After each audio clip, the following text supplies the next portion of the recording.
শুল্ক হার পুনর্বিবেচনায় ৪৮ ঘন্টার মধ্যে যুক্তরাষ্ট্রে ২টি চিঠি পাঠাবে সরকার। ট্রাম্পের বিরুদ্ধে বিক্ষোভে উত্তাল যুক্তরাষ্ট্র। ঢাকায় আজ শুরু হচ্ছে ৪ দিনের বিনিয়োগ সম্মেলন। বুধবার আনুষ্ঠানিক উদ্বোধন করবেন প্রধান উপদেষ্টা। আসছেন না ইলন মাস্ক। সরকার বিরোধী আন্দোলনের সময় আইনজীবীদের মারধর ও হত্যা চেষ্টার মামলায় আওয়ামীপন্থী ৭০ আইনজীবী কারাগারে। গাজায় ইসরায়েলি বাহিনীর বর্বরতা চলছেই, প্রতিবাদে বিশ্বজুড়ে আজ ধর্মঘটের ডাক ফিলিস্তিনিদের। ক্লাস পরীক্ষা স্থগিত ঢাকা বিশ্ববিদ্যালয়ে। দেখছিলেন গ্রাউন্ড সিমেন্ট সংবাদ শিরোনাম। এবার বিস্তারিত। যুক্তরাষ্ট্রের বাজারে বাংলাদেশি পণ্যের উচ্চ শুল্কের সংকট সমাধানে ৪৮ ঘন্টার মধ্যে মার্কিন প্রেসিডেন্টের কাছে চিঠি দেবেন প্রধান উপদেষ্টা ড. মোহাম্মদ ইউনূস। বাণিজ্য উপদেষ্টার পক্ষ থেকে আরও একটি চিঠি যাবে ইউনাইটেড স্টেটস অব ট্রেড রিপ্রেজেন্টেটিভের কাছে। চিঠিতে ৩৭% শুল্কের বিষয়টি পর্যালোচনার আবেদন করা হবে। গতকাল সচিবালয়ে অর্থ মন্ত্রণালয়ে উচ্চ পর্যায়ের বৈঠকে এসব সিদ্ধান্ত হয়। মহিবুল্লাহ মহিবের রিপোর্টে বিস্তারিত। বাংলাদেশি পণ্যের উপর নতুন করে ৩৭% পাল্টা শুল্ক আরোপ করেছে যুক্তরাষ্ট্র, যা ৯ এপ্রিল থেকে কার্যকর হবে। এ নিয়ে রবিবার অর্থ মন্ত্রণালয়ে উচ্চ পর্যায়ের পর্যালোচনা বৈঠক হয়।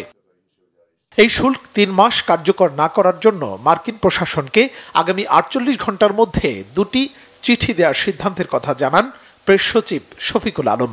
আমেরিকার প্রেসিডেন্ট ডোনাল্ড ট্রাম্পের কাছে আর একটা চিঠি যাবে আমাদের কমার্স অ্যাডভাইজারের তরফ থেকে ইউএসটিআর এর কাছে। ইউএসটিআর তো আপনারা জানেন ইউনাইটেড স্টেটস ট্রেড রিপ্রেজেন্টেটিভের কাছে যাবে।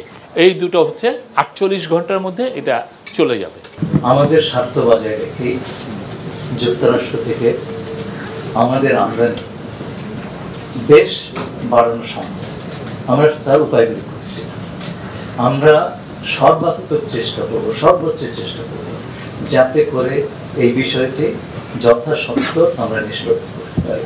বৈঠকে বাণিজ্য উপদেষ্টা, পরিকল্পনা উপদেষ্টা, বিদ্যুৎ ও জ্বালানি উপদেষ্টা, বাংলাদেশ ব্যাংকের গভর্নর, বাণিজ্য মন্ত্রণালয়ের সচিব, জাতীয় রাজস্ব বোর্ডের চেয়ারম্যান, অর্থ সচিব এবং অর্থনীতিবিদ ও ব্যবসায়ী নেতারা তাদের বক্তব্য তুলে ধরেন। প্রথমত আমরা উইল রিচ আউট যে আমাদের ইউএসের সাথে এবং বাংলাদেশের সাথে ব্যবসা বাণিজ্য আমরা প্রসার ঘটাবো, এবং এই জন্য যদি আমাদের আমেরিকা থেকে আমাদের দরকারি কোনো কিছু ইম্পোর্ট করতে হয়, অনেক কিছু এলএনজি এবং জিনিস আমরা ইম্পোর্ট করব, সো দ্যাট তাদের সাথে আমাদের বাণিজ্যিক সম্পর্ক আরেকটু দৃঢ় হয়। যুক্তরাষ্ট্র যেই পদক্ষেপগুলো নিয়েছে তাদের আমদানি করের ব্যাপারে, তাতে করে অন্যান্য বড় বড় অর্থনৈতিক শক্তি চীন, ইউরোপ, তারাও এর বিপক্ষে আরও কিছু পদক্ষেপ নেবে। কোথায় গিয়ে এটা দাঁড়াবে আমরা পুরো জানি না। এটা পুরো বিশ্ব অর্থনীতি যে কোথায় কি কতদূর কিভাবে বড় ধরনের নাড়াচাড়া খাবে এ সম্বন্ধে কোনো সন্দেহ নাই। যুক্তরাষ্ট্রের সাথে বাণিজ্য বৃদ্ধির জন্য সহায়ক এবং এটাকে অ্যাপ্রোপ্রিয়েটলি যুক্তরাষ্ট্রকে আমরা কিভাবে উপস্থাপন করব সেই স্ট্র্যাটেজিগুলো বোঝার জন্য আজকে আমাদের আলোচনা। দেশের স্বার্থ আগে, সেখানে অবশ্যই বাংলাদেশের স্বার্থ মাথায় রেখে অপরচুনিটিগুলো বের করা। এর আগে যুক্তরাষ্ট্রে বাংলাদেশি পণ্য রপ্তানির উপর গড়ে 15% শুল্ক ছিল। নতুন করে তা বাড়িয়ে 37% শুল্ক আরোপের ঘোষণা দিয়েছে ট্রাম্প প্রশাসন। এই শুল্কের কারণে বাংলাদেশের রপ্তানি পণ্যের বড় বাজারটিতে পণ্য রপ্তানি, বিশেষ করে তৈরি পোশাক রপ্তানিতে বড় ধাক্কার আশঙ্কা করছেন রপ্তানিকারকরা। শুধু বাংলাদেশি নয়, বিশ্বের বিভিন্ন দেশের উপর পাল্টা শুল্ক বসিয়েছেন Donald Trump. Muhibullah Muhib, Bangla Vision, Dhaka. এদিকে মার্কিন প্রেসিডেন্ট ডোনাল্ড ট্রাম্পের শুল্ক আরোপ ও গণছাঁটাই সহ বেপরোয়া পদক্ষেপে অর্থনীতিকে টালমাটাল পরিস্থিতিতে ফেলে দেয় এবার বিক্ষোভে উত্তাল খোদ যুক্তরাষ্ট্র। বিক্ষোভ ছড়িয়ে পড়েছে 50টি অঙ্গরাজ্যের বিভিন্ন শহরে। স্থানীয় সময় শনিবার দেশটির 50টি অঙ্গরাজ্যে হাজারের বেশি বিক্ষোভ কর্মসূচি ও সমাবেশ হয়েছে। রাজধানী ওয়াশিংটন ডিসি ছাড়াও বিক্ষোভ ছড়িয়ে পড়েছে Boston, Chicago, Los Angeles, New York ও নিউ জার্সি সহ বিভিন্ন শহরে।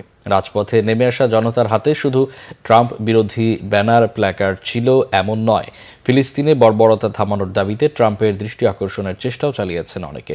চরম অসন্তুষ্ট জনতার হাতে থাকা প্ল্যাকার্ডে লেখা ছিল, যুক্তরাষ্ট্রে কোনো রাজা নেই, মাস্ককে বিতাড়িত করুন। প্রেসিডেন্ট ডোনাল্ড ট্রাম্প প্রায় 70টি দেশের উপর বাড়তি শুল্ক আরোপের মাধ্যমে বাণিজ্য যুদ্ধ উস্কে দেওয়ার পর শুক্রবার থেকে মাত্র 2 দিনেই গায়েব হয়েছে প্রায় $5 ট্রিলিয়ন। অর্থ উপদেষ্টা ডক্টর সালেউদ্দিন আহমেদ জানিয়েছেন, বাংলাদেশের অর্থনৈতিক পরিস্থিতি এবং ঋণের শর্ত পূরণের অগ্রগতিতে সন্তোষ জানিয়েছে আইএমএফ। আগামী জুনে ঋণের 4র্থ ও 5ম কিস্তির অর্থ একসাথে পাওয়া যাবে এমন আশা তার। গতকালের বৈঠকে আইএমএফ প্রতিনিধি দল রাজস্ব আদায় পরিস্থিতি ও খারাপ ঋণ নিয়ে উদ্বেগের পাশাপাশি বৈদেশিক মুদ্রার বিনিময় হার বাজার ভিত্তিক করার তাগিদ দিয়েছে বলেও জানান অর্থ উপদেষ্টা। রিপোর্ট জিয়াউল হক সবুজের। ঋণের অর্থ ছাড়ের শর্ত পূরণের অগ্রগতি জানতে শনিবার বাংলাদেশে আসেন ক্রিস পাপা জর্জিওর নেতৃত্বে আইএমএফের এক প্রতিনিধি দল। রবিবার সচিবালয়ে অর্থ উপদেষ্টা ডক্টর সালেউদ্দিন আহমেদের সঙ্গে বৈঠক করেন তারা। বৈঠকে আইএমএফ মিশনটি বাংলাদেশের জিডিপির অনুপাতে রাজস্ব আয় বৃদ্ধি ও বৈদেশিক মুদ্রার রিজার্ভ ছাড়াও বাজেট ঘাটতি পর্যালোচনা করে। খেলাপি ঋণ আদায় ও ব্যাংক খাতের শৃঙ্খলা ফেরানোর বিষয়েও তারা জানতে চায় বলে জানিয়েছেন অর্থ উপদেষ্টা।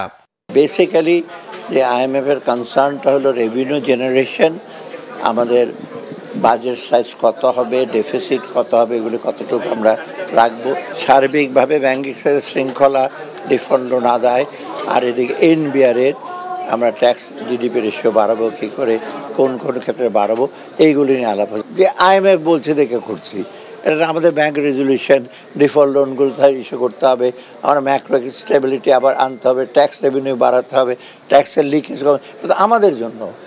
অতএব ওরা টাকা দেখ আর না দেখ, এটা তো আমাদের এমনি করতে হবে। মিশনটির বিশ্লেষণ সম্পর্কে উপদেষ্টা জানান, অন্তর্বর্তী সরকারের 8 মাসে সঠিক পথে রয়েছে বাংলাদেশের অগ্রগতি।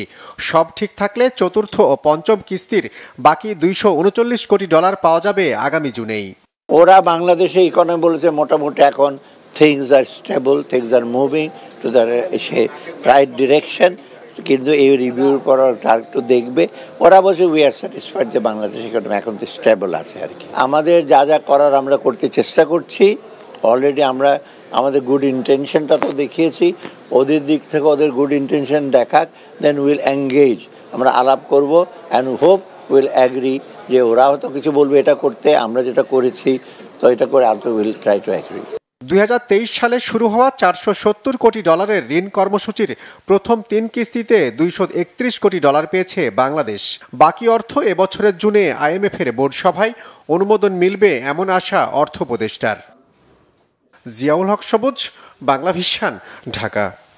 বিনিয়োগ রাতারাতি আসে না, পাইপলাইন তৈরির কাজ করা হচ্ছে বলে জানিয়েছেন বাংলাদেশ বিনিয়োগ উন্নয়ন কর্তৃপক্ষের নির্বাহী চেয়ারম্যান চৌধুরী আশিক মাহমুদ বিন হারুন।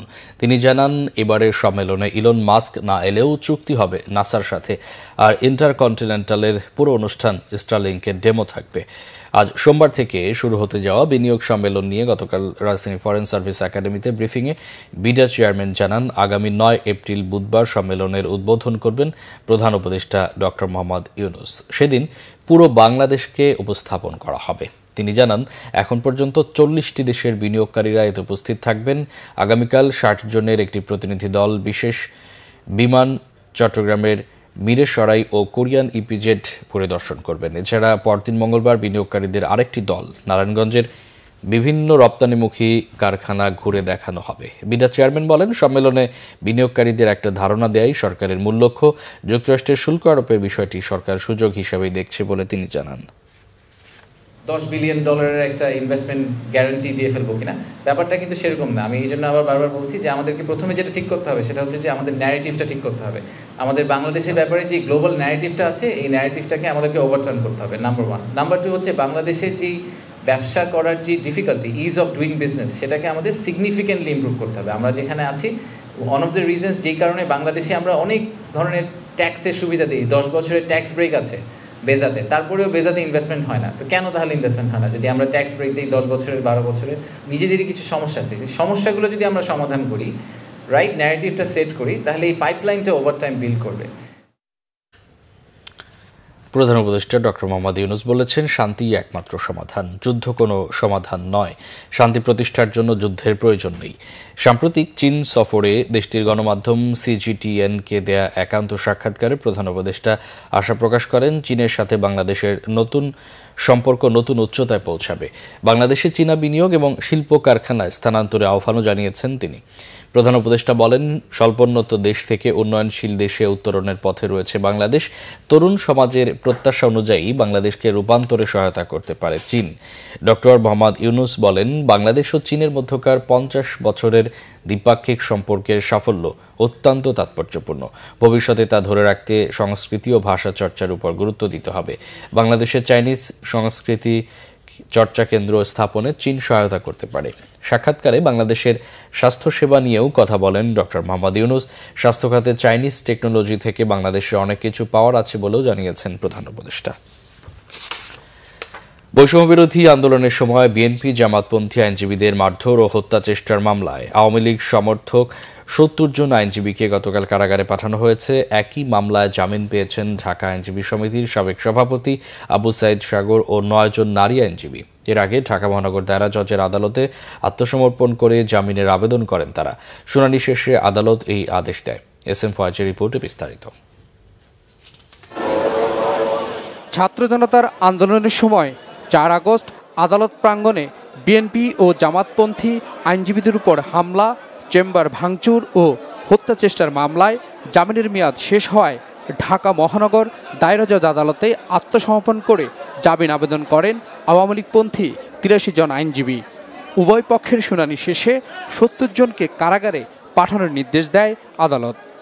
আসামিদের তাদের যে অপরাধ গুরুতর সেই বিষয়ে বিবেচনা করে আর মহিলা যারা ছিলেন আইনজীবী তার 10 জন তাদেরকে মানবিক দৃষ্টিতে দেখে আর একজন বৃদ্ধ আইনজীবী আবু সাইদ সাগর 75 বছর বয়স ওনার, এই 11 জনকে জামিন মঞ্জুর করেন।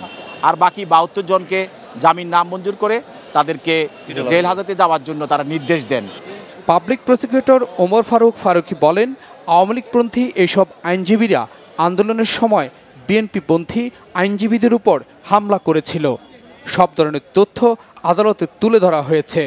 ফ্যাসিস্ট হাসিনার সহযোগী আওয়ামী আইনজীবী পরিষদের তখনকার ঢাকা আইনজীবী সমিতির ভোট চোর যারা চুরি করে প্রেসিডেন্ট সেক্রেটারি দখল করে রেখেছিল পদ, তাদের নেতৃত্বে তারা হ্যামলেট পরে হাতে দেশীয় অস্ত্র, রড, রাদা, হকি স্টিক এবং বিভিন্ন কাঠ, হাতে পিস্তল এবং বোমা নিয়ে অতর্কিতভাবে আমাদের এই ছাত্র আন্দোলনের পক্ষে যে আমরা মিছিল করেছিলাম সেই মিছিলে আঘাত করে আক্রমণ করে। সেই আক্রমণে আমাদের অনেক আইনজীবী আহত হয়। তারা গুলি করে এবং বোমা মেরে অনেকে আহত করে, মারধর করে। আসামি পক্ষের আইনজীবীর দাবি, আইনজীবীদের জামিন না দেওয়াটা আইনের শাসনের পরিপন্থী। বেল দেওয়া হয়নি, যেটা আইনের শাসনের পরিপন্থী। আমরা এই জাজমেন্টকে সমর্থন করি। আমরা এই এগ্রি পার্টি হয়ে আমরা উচ্চ আদালতে মহামান্য হাইকোর্টে আমরা এই মামলা নিয়ে যাব এবং আমরা সেখানে ন্যায় বিচার পাবো বলে আশা করি। তবে বিষয়বস্তু হচ্ছে গিয়ে আমাদের আইন অঙ্গনে আপনারা জানেন যে আইনের শাসন প্রতিষ্ঠা করার জন্য আইনজীবী বিচারক সবারই সমান পারিশ্রমিক থাকে, সবাই ভূমিকা থাকে। তো আমরা আশা করব যে আমরা উচ্চ আদালতে, হাইকোর্টে যে, সুপ্রিম কোর্টে যে আমরা ন্যায় বিচার পাবো। বৈষম্য বিরোধী আন্দোলনের সময় ঢাকা আইনজীবী সমিতির সদস্যদের উপর হামলা, চেম্বার ভাঙচুর ও হত্যা চেষ্টার অভিযোগে আওয়ামীপন্থী 144 জন আইনজীবীর বিরুদ্ধে 6 ফেব্রুয়ারি মামলা করেন আইনজীবী সমিতির কার্যনির্বাহী সদস্য মোহাম্মদ আলী বাবু। এই ঘটনায় হাইকোর্ট থেকে 8 সপ্তাহের জামিন নিয়েছিলেন 115 জন। S M Faiz, Bangla Vision, Dhaka. দুর্নীতির অভিযোগ মিথ্যা প্রমাণে ব্যর্থ হওয়ায় টিউলিপ সিদ্দিকীকে ব্রিটিশ মন্ত্রিত্ব হারাতে হয়েছে জানিয়েছেন দুর্নীতি দমন কমিশনের চেয়ারম্যান আব্দুল মোমেন। বলেন, শেখ হাসিনা সহ পরিবারের 8 সদস্যকে দেশে ফেরাতে ইন্টারপোল সহ আন্তর্জাতিক সকল সংস্থার সহযোগিতা নেওয়ার কথা। এদিকে 700 কোটি টাকার অস্বাভাবিক লেনদেনের কারণে সাবেক পররাষ্ট্রমন্ত্রী হাসান মাহমুদ দম্পতির বিরুদ্ধে মামলা করেছে দুদক। ক্রিকেটার সাকিব আল হাসানের বিরুদ্ধেও অনুসন্ধানে নেমেছে সংস্থাটি।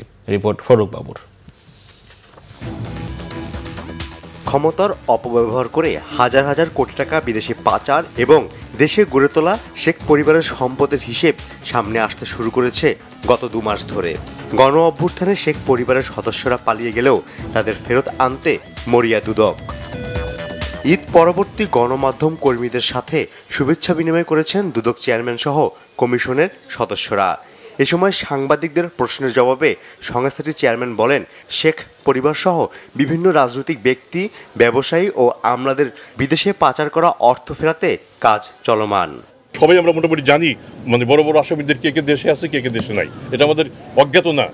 সেক্ষেত্রে যারা দেশে নাই তাদেরকে একটা আন্তর্জাতিক প্রক্রিয়া অবলম্বন করে ফিরিয়ে আনা, যেটা একটা কঠিন প্রক্রিয়া, এটা আমাদের স্বীকার করতে হবে। আর যারা দেশে আছেন তাদের প্রতি আমরা কতটা সদয় কিংবা কতটা নির্দয় কিংবা কতটা অবজেক্টিভ আপনারা সেটা বিবেচনা করবেন। আমরা চেষ্টা করছি, আমাদের ক্ষমতার মধ্যে যতটুকু সম্ভব আমরা তাদেরকে ধরার চেষ্টা করছি। এদিকে সাবেক ব্রিটিশ মন্ত্রী টিউলিপ সিদ্দিকীকে তার দুর্নীতির বিষয়ে আইনজীবীর মাধ্যমে জানানো হয়েছে বলছে দুদক। বাংলাদেশের আদালতে হাজির হয়ে মামলা মোকাবিলার আহ্বানও সংস্থাটির চেয়ারম্যানের।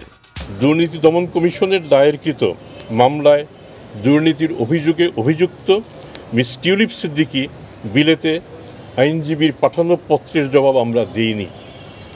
স্কাই নিউজের সূত্র উল্লেখ করে উক্ত অভিযুক্ত বলেছেন দুর্নীতি দমন কমিশন তার সাথেও যোগাযোগ করেনি। অনুগ্রহ করে লক্ষ্য করুন, দুর্নীতির অভিযোগ উড়িয়ে দিতে পারেননি বলেই ব্রিটেনের দুর্নীতি নিবারণের দায়িত্বপ্রাপ্ত মন্ত্রী মিস টিউলিপ সিদ্দিক সে দেশের প্রধানমন্ত্রীর প্রবল সমর্থন সত্ত্বেও পদত্যাগ করতে বাধ্য হয়েছেন। দুর্নীতি দমন কমিশন তার আইনজীবীকে এবং আইনজীবীর মাধ্যমে মিস টিউলিপ সিদ্দিকীকে ইতিপূর্বেই জানিয়ে দিয়েছে সম্পূর্ণভাবে দালিলিক প্রমাণের উপর ভিত্তি করেই আদালতে দুর্নীতির চার্জশিট দাখিল করা হয়েছে। এদিন সাবেক পররাষ্ট্রমন্ত্রী হাসান মাহমুদ দম্পতির বিরুদ্ধে ৬৫টি ব্যাংক হিসেবে ৭০০ কোটি টাকা অস্বাভাবিক লেনদেনের কারণে মামলা করেছে দুদক। ফররুখ বাবু, বাংলা ভিশন, ঢাকা। আন্তর্জাতিক অপরাধ ট্রাইব্যুনালের চিফ প্রসিকিউটর তাজুল ইসলাম বলেছেন, জুলাই আগস্টে সংঘটিত মানবতা বিরোধী অপরাধের অন্তত ২টি মামলার আনুষ্ঠানিক অভিযোগপত্র এ মাসেই দাখিল করতে পারবেন তারা। ট্রাইব্যুনাল নিয়ে নানামুখী ষড়যন্ত্র চলছে জানিয়ে তিনি বলেন, ষড়যন্ত্রকারীদের চিহ্নিত করা হচ্ছে। আয়নাঘরের তদন্তের সময় বোমা হামলার চেষ্টা হয়েছে বলেও জানান তিনি। আহমেদ সারওয়ারের রিপোর্টে বিস্তারিত। জুলাই আগস্টে যাত্রাবাড়িতে গণহত্যা ও মানবতা বিরোধী অপরাধের অভিযোগে ওয়ারির সাবেক এসি তানজিল এবং যাত্রাবাড়ি থানার সাবেক ওসি আবুল হাসানকে রবিবার হাজির করা হয় আন্তর্জাতিক অপরাধ ট্রাইব্যুনালে। আবেদনের প্রেক্ষিতে বিচারপতি গোলাম মর্তুজা মজুমদারের নেতৃত্বে ৩ সদস্যের আন্তর্জাতিক অপরাধ ট্রাইব্যুনাল তাদেরকে গ্রেপ্তার দেখিয়ে কারাগারে পাঠানোর আদেশ দেন। সেই সাথে তদন্ত প্রতিবেদনের জন্য 3 মাসের সময় দেওয়া হয়। এছাড়া চাংখারপুলের ঘটনায় নাসিরুলকে 10 এপ্রিল এবং সাভারের ইয়ামিন হত্যা মামলার আসামি সোহেল মিয়াকে 13 এপ্রিল জিজ্ঞাসাবাদের জন্য দিন ঠিক করেছে ট্রাইব্যুনাল। ট্রাইব্যুনালের বিচার শুরু হয় তদন্ত রিপোর্টের উপরে ভিত্তি করে। তো তদন্ত, এই যে মানবতা বিরোধী অপরাধের তদন্ত, এটা আমরা বারবারই বলেছি, এটা জটিল এবং সময় সাপেক্ষ বিষয়। এই ট্রাইব্যুনাল যখন আগের রেজিমের সময়ে ছিল, সেই সময় তারা প্রথম তদন্ত রিপোর্ট দিতে 16 মাস সময় লেগেছিল তাদের। সাংবাদিকদের এক প্রশ্ন জবাবে চিফ প্রসিকিউটর জানান, প্রসিকিউশন টিম বসে নেই। অচিরেই জুলাই আগস্টের মানবতা বিরোধী অপরাধের বিচারের অগ্রগতি দেখা যাবে। 3টা মামলার চার্জশিটের ড্রাফট আমরা পেয়ে গেছি। একটা হচ্ছে চানখারপুল, একটা আশুলিয়া, আর একটা হচ্ছে শেখ হাসিনার বিরুদ্ধে যেটা মানবতা বিরোধীর কমান্ড রেসপন্সিবিলিটির মামলা, সেটারও ড্রাফটটা আমাদের হাতে এসেছে, যেটার আরও ফার্দার কাজ চলছে। খুব সহসাই 2টো চূড়ান্ত রিপোর্ট আমরা পাবো এবং এই মাসের মধ্যে অন্তত 2টো মামলার ফর্মাল চার্জ হয়তো দাখিল করা সম্ভব হবে। 3টা জটিলতম গুমের সেন্টার, আয়নাঘর আমাদের এই ইনভেস্টিগেটররা তদন্ত করেছেন, আবিষ্কার করেছেন। এই কাজ করতে গিয়ে স্বয়ং চিফ প্রসিকিউটর তিনি এই ইনভেস্টিগেশন চলাকালে সেখানে প্রেজেন্ট ছিলেন এবং আমরা যখন না বুঝে সেখানে বোমা ফিট করা ছিল, সেই বোমাগুলোর সাথে টাইমার সেট করা ছিল। আমাদেরকে অ্যাপারেন্টলি বোঝা যায় যে এই ইনভেস্টিগেশন করতে যারা গিয়েছেন তাদেরকে হত্যা করারও চেষ্টা করা হয়েছিল। এত সব জটিলতার মধ্য দিয়ে যে কাজগুলো এগিয়েছে সেগুলো প্রতিদিন জনসম্মুখে আসেনি। সেই কারণে অনেকেই মনে করতে পারেন যে তদন্ত কাজ কিছু হয়নি। তিনি বলেন, যত চেষ্টাই করুক বিচারের বানচালের ষড়যন্ত্র সফল হবে না। আমাদের যারা এই মামলার আসামি তারা চেষ্টা করবে বিচারকে বন্ধ করার জন্য, বন্ধ করতে না পারলে বিতর্কিত করার জন্য, কাউকে এম্বারাস করার জন্য, নানান ধরনের ডিসইনফরমেশন ছড়ানোর জন্য। এই সম্পর্কে আমরা সচেতন আছি এবং তারা যে ষড়যন্ত্রগুলো করছে, ট্রাইব্যুনালের তদন্ত সংস্থা প্রসিকিউশন এই ব্যাপারে সম্যক অবহিত এবং তাদের অনেককে চিহ্নিত করা হয়েছে। যারা এগুলো করার চেষ্টা করবেন তারা ব্যর্থ হবেন, তাদেরকে আমরা মেসেজ দিতে চাই। কোনো রকমের স্ক্যান্ডাল ছড়িয়ে বিচার প্রক্রিয়া বাধাগ্রস্ত করা যাবে না। খুব সহসাই অন্তত দ্বিতীয় ট্রাইব্যুনালের যাত্রা শুরু হবে বলে আমরা আশাবাদ করছি। এদিকে জুলাই আগস্টের গণ অভ্যুত্থানের ঘটনায় ফার্মগেট এলাকায় নাফিস হত্যা মামলা তদন্ত প্রতিবেদন 6 জুলাই দাখিলের নির্দেশ দিয়েছে ট্রাইব্যুনাল। আহমেদ সরওয়ার, বাংলা ভিশন, ঢাকা। আঞ্চলিক সাম্প্রদায়িক সম্প্রীতির জন্য ভারতের মুসলিম ওয়াকফ সংশোধিত আইন পুনর্বিবেচনার আহ্বান জানিয়েছে বিএনপি। রবিবার বিকেলে বিএনপি চেয়ারপারসনের গুলশান কার্যালয়ে সংবাদ সম্মেলনে দলের স্থায়ী কমিটির সদস্য সালাউদ্দিন আহমেদ বলেন, নতুন আইনে ওয়াকফ সম্পত্তি ব্যবস্থাপনা ও প্রশাসনিক দায়িত্ব পালনে অমুসলিম সদস্যদের এখতিয়ার দেওয়া হয়েছে। এটি মুসলিম নাগরিকদের ধর্মীয় অধিকারে সরাসরি হস্তক্ষেপের শামিল। তিনি বলেন, বৃহৎ গণতান্ত্রিক রাষ্ট্রে সকল ধর্মাবলম্বী নাগরিকের ধর্মীয় অধিকার রক্ষার দায়িত্ব ভারত সরকারের। তাই ভারত সরকার আইনটি নিয়ে পুনর্বিবেচনা করবে বলে আশা করছে বিএনপি। সালাউদ্দিন আহমেদ বলেন, আঞ্চলিক সাম্প্রদায়িক সম্প্রীতি বজায় রাখতে এই পদক্ষেপ একটি ঐতিহাসিক ভূমিকা পালন করবে বলে মনে করছে বিএনপি।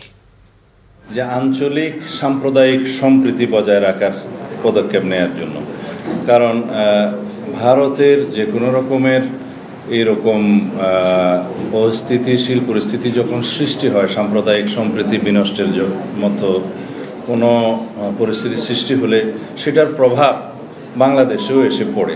সেই জন্য আমাদের এখানে উদ্বিগ্ন হওয়ার এটাই একটা কারণ, যাতে আঞ্চলিক সাম্প্রদায়িক সম্প্রীতি বজায় থাকে এবং কোনোভাবে যেন এটার প্রভাব আমাদের এই ভূখণ্ডে এসে না পড়ে। এদিকে গাজায় ইসরায়েলি বর্বরতার প্রতিবাদে গ্লোবাল স্ট্রাইকস ফর গাজা কর্মসূচির সঙ্গে সংহতি জানিয়ে রাজধানী ঢাকায় আজ বিক্ষোভ কর্মসূচির ডাক দিয়েছে বিভিন্ন রাজনৈতিক দল ও সংগঠন। রবিবার রাতেও বিক্ষোভ করেছে শিক্ষার্থীরা। ফিলিস্তিনে ইসরায়েলি বাহিনীর নৃশংস হামলার প্রতিবাদে বিশ্বব্যাপী শিক্ষার্থীদের ক্লাস ও পরীক্ষা বর্জন কর্মসূচির সঙ্গে সংহতি প্রকাশ করেছে ঢাকা বিশ্ববিদ্যালয়। আজ সোমবার ঢাকা বিশ্ববিদ্যালয়ের সব ক্লাস পরীক্ষা স্থগিত করেছে বিশ্ববিদ্যালয় প্রশাসন। বিকেলে রাজু ভাস্কর্যের পাদদেশে স্বাধীন ফিলিস্তিনের দাবিতে মার্চ ফর প্যালেস্টাইন শীর্ষক কর্মসূচি পালন করবে বিশ্ববিদ্যালয়ের শিক্ষার্থীরা। গাজায় ইসরায়েলি হামলার তীব্র নিন্দা ও প্রতিবাদ জানিয়ে জাতীয় নাগরিক কমিটি এনসিপি শাহবাগে জাদুঘরের সামনে বিক্ষোভ মিছিলের ডাক দিয়েছে সংগঠনটি। The world stops for Gaza কর্মসূচির প্রতি সংহতি প্রকাশ করে আগামীকাল সারা দেশে শিক্ষা প্রতিষ্ঠানে প্রতিবাদ কর্মসূচির ঘোষণা দিয়েছে জাতীয়তাবাদী ছাত্রদল। এদিকে রবিবার রাতে রাজু ভাস্কর্যের পাদদেশে আজাদ প্যালেস্টাইন নামে ব্যানারে বিক্ষোভ করেছে শিক্ষার্থীরা। রাতে ঢাকায় বিক্ষোভ করেছে ইসলামী আন্দোলন বাংলাদেশ। রাত 9টায় বায়তুল মোকাররমের উত্তর গেট থেকে মিছিল বের করে সংগঠনটির ঢাকা মহানগর দক্ষিণ শাখা। যুক্তরাষ্ট্রের প্রেসিডেন্ট ডোনাল্ড ট্রাম্পের ঘোষিত শুল্ক নীতিতে বৈশ্বিক শেয়ার বাজারে দরপতনের মধ্যে দেশের বাজারেও উৎকণ্ঠায় পুঁজিবাজার সংশ্লিষ্টরা বৈঠক করেছেন Bangladesh security and exchange commission বিএসইসির চেয়ারম্যানের সাথে। বিএসইসির চেয়ারম্যান খন্দকার রাশেদ মাকসুদের সাথে বৈঠকে Dhaka stock exchange, Chattogram stock exchange, DSC brokers অ্যাসোসিয়েশনের নেতারা অংশ নেন। দেশের প্রধান রপ্তানি খাত বস্ত্র ও পোশাক শিল্পের 54টি কোম্পানি ডিএসসিতে তালিকাভুক্ত। এছাড়া জুতা, হিমায়িত মৎস্য, পাট ও পাটজাত পণ্য এবং সিরামিক খাতের কয়েকটি কোম্পানি তালিকাভুক্ত মার্কিন বাজারে পণ্য রপ্তানির সঙ্গে যুক্ত রয়েছে। সকাল 11:30টায় শুরু হয় বৈঠক। প্রায় 1 ঘন্টার বৈঠক শেষে ডিএসসির চেয়ারম্যান মমিনুল ইসলাম সাংবাদিকদের কাছে আশা প্রকাশ করেন, মার্কিন শুল্ক নীতি নেতিবাচক প্রভাব ফেলবে না দেশের পুঁজিবাজারে। কিছু নাই, আপনারা দেখেছেন যে সরকারের শীর্ষ পর্যায়ে এটা নিয়ে ডিসকাশন হচ্ছে এবং গতকাল একটা ভালো বার্তা এসেছে যে এটা নিয়ে যা করণীয় বাংলাদেশের পক্ষ থেকে সেটা ওনারা করছেন। সাথে সাথে এইখানে যেমন কিছু নেগেটিভ বলা হচ্ছে, এটার কিছু পজিটিভ ফলাফলও আসতে পারে। সুতরাং আমাদের প্রত্যাশা থাকবে যে আমরা এটা নিয়ে এই মুহূর্তে আতঙ্কিত না হয়ে আমাদের নিজস্ব দায়িত্বটা পালন করা। সংবাদ শেষ করব ক্রাউন 7 শিরোনামগুলো আরেকবার জানিয়ে। শুল্ক হার পুনর্বিবেচনায় 48 ঘন্টার মধ্যে যুক্তরাষ্ট্রের 2টি চিঠি পাঠাবে সরকার। ট্রাম্পের বিরুদ্ধে বিক্ষোভে উত্তাল যুক্তরাষ্ট্র। ঢাকায় আজ শুরু হচ্ছে 4 দিনের বিনিয়োগ সম্মেলন। বুধবার আনুষ্ঠানিক উদ্বোধন করবেন প্রধান উপদেষ্টা। আসছেন না ইলন মাস্ক। সরকার বিরোধী আন্দোলনের সময় আইনজীবীদের মারধর ও হত্যা চেষ্টার মামলায় আওয়ামীপন্থী 70 আইনজীবী কারাগারে। গাজায় ইসরায়েলি বাহিনীর বর্বরতা চলছেই, প্রতিবাদে বিশ্বজুড়ে আজ ধর্মঘটের ডাক ফিলিস্তিনিদের। ক্লাস পরীক্ষা স্থগিত ঢাকা বিশ্ববিদ্যালয়ে। এই ছিল এখনকার মতো। পরের সংবাদ সকাল 10টায়, এর আগে 9টা রয়েছে নিউজ টপ 10 দেখার আমন্ত্রণ রইল। এছাড়া বাংলা ভিশন সংবাদ ও সংবাদ সংশ্লিষ্ট অনুষ্ঠান দেখতে ভিজিট করুন www.news24.com ও facebook.com/banglavision এবং সাবস্ক্রাইব করুন youtube.com/banglavision। এতক্ষণ সাথে থাকায় অসংখ্য ধন্যবাদ।